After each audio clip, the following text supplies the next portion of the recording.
आप देख रहे हैं आज की सत्ता। हेलो दोस्तों, क्या हाल है।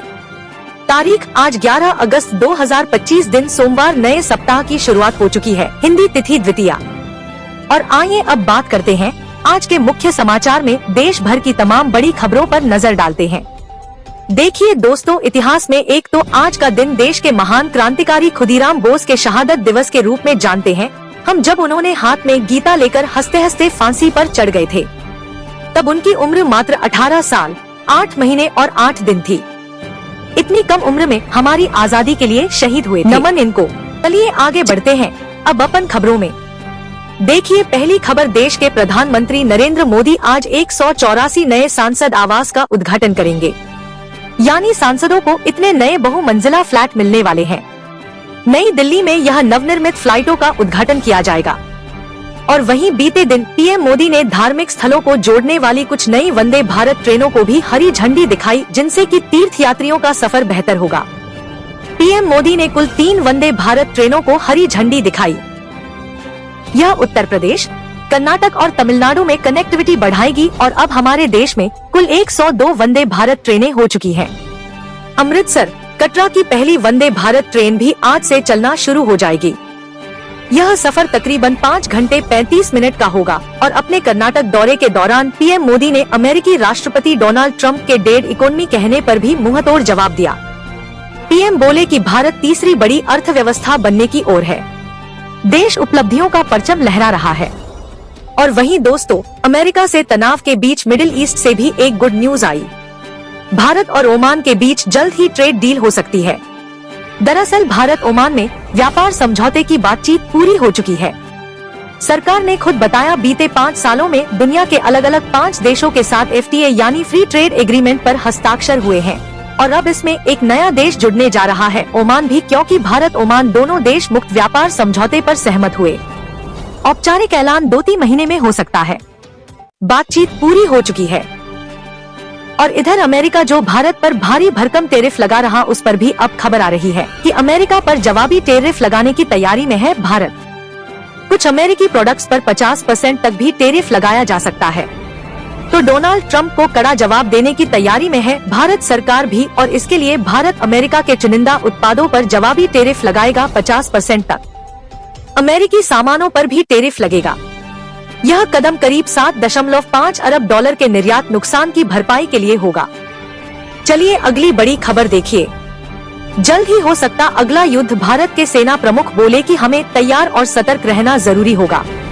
दरअसल भारत पाकिस्तान सीज फायर को लेकर अमेरिकी राष्ट्रपति डोनाल्ड ट्रंप के दावे और राजनीति के बीच अब भारत के सेना प्रमुख ने एक बड़ी बात कही है। और उन्होंने यह बात को लेकर आगाह भी किया कि अगला युद्ध जल्दी हो सकता है। इसके लिए हमें सतर्क और तैयार रहने की जरूरत है। भारत के थल सेना अध्यक्ष जनरल उपेंद्र द्विवेदी ने पाकिस्तान के साथ जल्दी दोबारा युद्ध होने की आशंका जताई। उन्होंने कहा कि अगला युद्ध कभी भी हो सकता है, हमें उसी के मुताबिक तैयारी करनी होगी। और उन्होंने यह भी कहा कि ऑपरेशन सिंदूर पर सरकार ने हमें फ्री हैंड दिया था, वो तो पाकिस्तान खुद भारत के सामने घुटने टेक दिए, इसलिए सीज फायर हुआ। चलिए अगली खबर देखिए।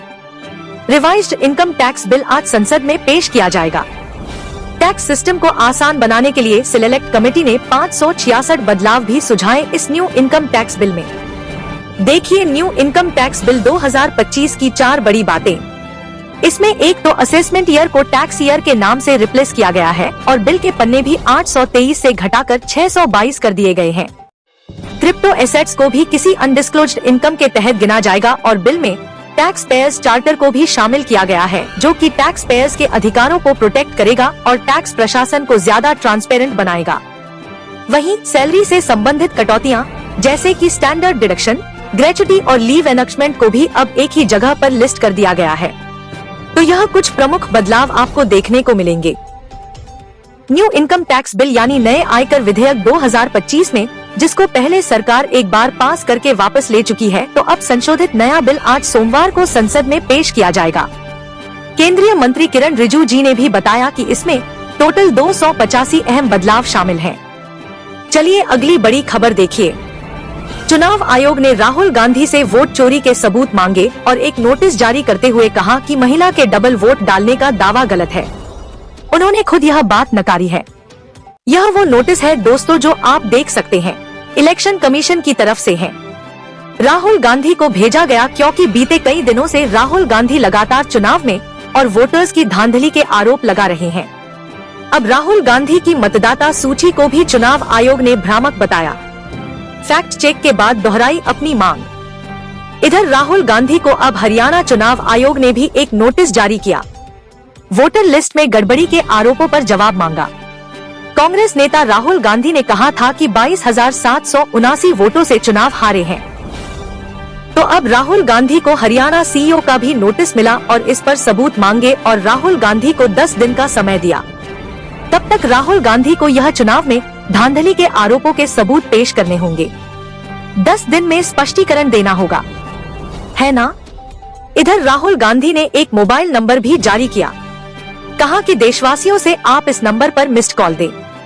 वोट चोरी के खुलासे के अभियान में शामिल होने के लिए और साथ ही राहुल गांधी ने एक वेबसाइट भी लॉन्च की है, वोटचोरी.in। इसके जरिए भी आप राहुल गांधी के इस मिशन से अभियान से जुड़ सकते हैं।